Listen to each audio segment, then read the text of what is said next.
গৃহিণীদের কখনো কাজ শেষ হয় না। একটা কাজ শেষ হয়ে গেলে আবার একটা কাজ ঠিক বেরিয়ে পড়ে। তো অনেক গল্প হবে। তার আগে চলো তোমাদের সবাইকে আরও একবার আমার পরিবারে অনেক অনেক ওয়েলকাম।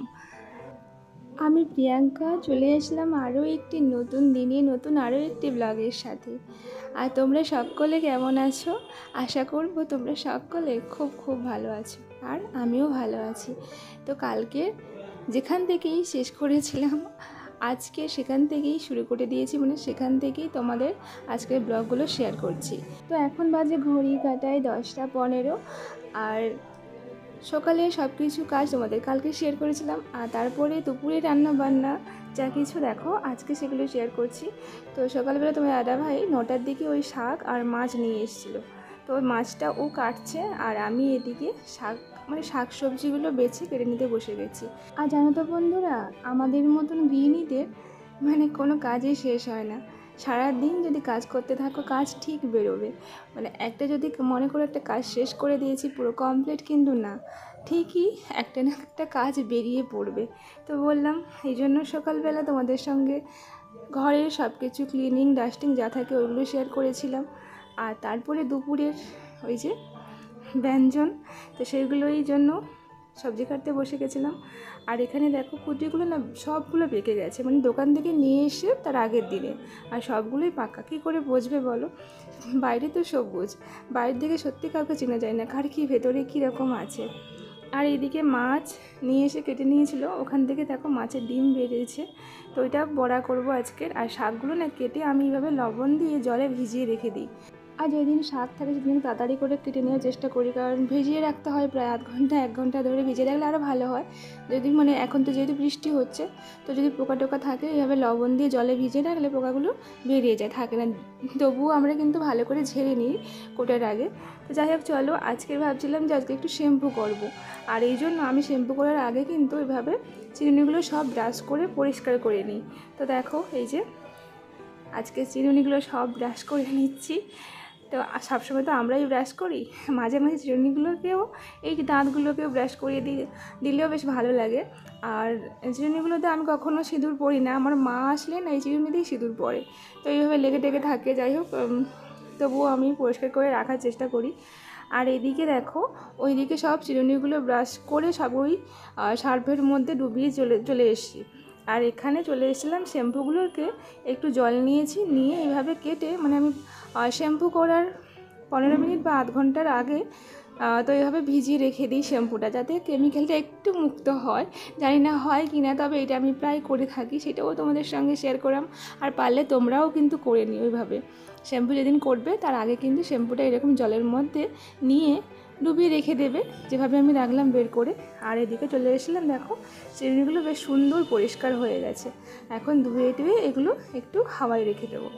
আর এই যে আমার শ্যাম্পুটা এখনও জলেই আছে। চলে এসেছিলাম রান্না বান্নাগুলো তাড়াতাড়ি করে নিতে, কারণ শ্যাম্পু করবো একটু সময় লাগে শ্যাম্পু করলে। আর দেখো প্রথমে মাছটা ভেজে নেব, নিয়ে তারপরে বাকি রান্নাগুলো করব। তো এই যে কড়াই বসিয়ে দিয়েছি, দিয়ে তেল দিয়ে দিচ্ছি, দিয়ে মাছটা ভেজে নেব একটু। ফ্রাইং প্যান তো, তাই বেশি সময় লাগে না, তাড়াতাড়ি করেই হয়ে যায়। আর সেরকম কোনো ভাঙারও কোনো চান্স নেই। যাই হোক, রান্নাঘরটা ভাবছিলাম ভালো করে সাজাবো, কিন্তু এই যে ওয়ালপেপারগুলো, এগুলো সেই অন্য রুমে যেখানে ছিলাম সেখানেই লাগানো ছিল, তুলে নিয়ে আসতে গিয়ে না এগুলো এরকম সব বেঁকে গেছে। তো যাই হোক, আর কিছু করার নেই, টাকা দিয়ে কিনেছিলাম, ভাবলাম চলো এখানেও আবার ইউজ করি। আর মধ্যবিত্ত মানুষরা কিন্তু এইরকমই হয়, একটা জিনিস একবার ইউজ করলে হয় না, ওইটাকে বারবার ইউজ করে ততক্ষণ না এটা ছিঁড়ে যায় ততক্ষণ কিন্তু তারা কিছু ছাড়ে না। সেটাই হচ্ছে আমি। তোমরা আবার এটা নিয়ে কিছু বলো না। যাই হোক, এমনি বললাম। আর এই দেখো মাছগুলো জাস্ট এক্ষুনি দিয়েছিলাম, কড়াটা বেশ গরম করে নিয়েছিলাম তার আগে, তার জন্য দেখো একবার দিয়ে দিয়েছি, কিছু সময় ছিল, তারপরে কিন্তু ভাজা হয়ে গেছে। আর তারপরে না অনেকটা সময়ের পরে চলে গেছিলাম স্নান করতে। তোমাদের সঙ্গে সেগুলো আর শেয়ার করা হয়নি, কারণ তাড়াতাড়ি করে রান্না করতে গিয়ে তোমাদের সঙ্গে শেয়ার করতে পারিনি। তো ওদিকে রান্না বসানো আছে, কুদরি ভাজা আর টক ওইটা হচ্ছে, ফুটছে। তো লো ফ্লেমে দিয়ে গিয়ে আমি স্নান করতে চলে গেছিলাম, যেহেতু শ্যাম্পু করবো না, একটা সময় লাগে। আজকে একটু তাড়াতাড়ি চলে গেছিলাম। আর ছেলে এখানে ওই মাছের বীজের যে বড়া, তো ওইটাও খাচ্ছে। আর এই যে কয়েকটা মাছ আছে এখানে রেখে দিয়েছি, পরের দিনে রান্না করব। আর এখানে দেখো ওই যে কচুরি ভাজা আর টকটা বসিয়ে দিয়ে গেছিলাম। এই যে দেখো একেবারে লো ফ্লেমে দিয়েছিলাম, একটু বেশি করে জল দিয়ে যাতে কিছু না হয়। আর কুদ্রিটাও এখনও হচ্ছে। চলো চুলটুলগুলো মুছে নিই। আর এদিকে একটু ফ্লেমটা একটু বাড়িয়ে দিয়ে চলে এসেছিলাম একটু চুলে চিরুনি করে নিতে, চুলটা মুছে নিতে।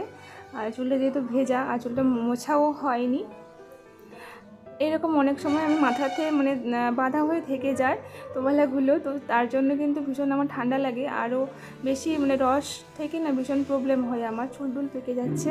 যাই হোক, চলো চুলটা একটু চিরুনি করে নিচ্ছি হালকা করে, যেহেতু শ্যাম্পু করেছি, নাহলে একটু মানে ড্রাই হয়ে গেলে ওই চিরুনি করতে ভীষণ মানে কষ্ট হয়, চুলে জট মানে দৌড়ে যায়, আরও বেশি মনে হয় যেন শুকনো চুল। তো তাই তার আগে ভিজে চুলটাতে ভালো করে এরকম দেখো চিরুনি করে নিয়েছি। আর চুলটা বেশ সিল্কি হয়েছে, কারণ হচ্ছে তার আগের দিন আমি ওই কারি পাতার যে তেলটা করেছিলাম ওইটা মেখেছিলাম, তার পরের দিন কিন্তু আমি শ্যাম্পু নিয়ে নিয়েছি। চলো পুজো টুজো করে নিই এখন।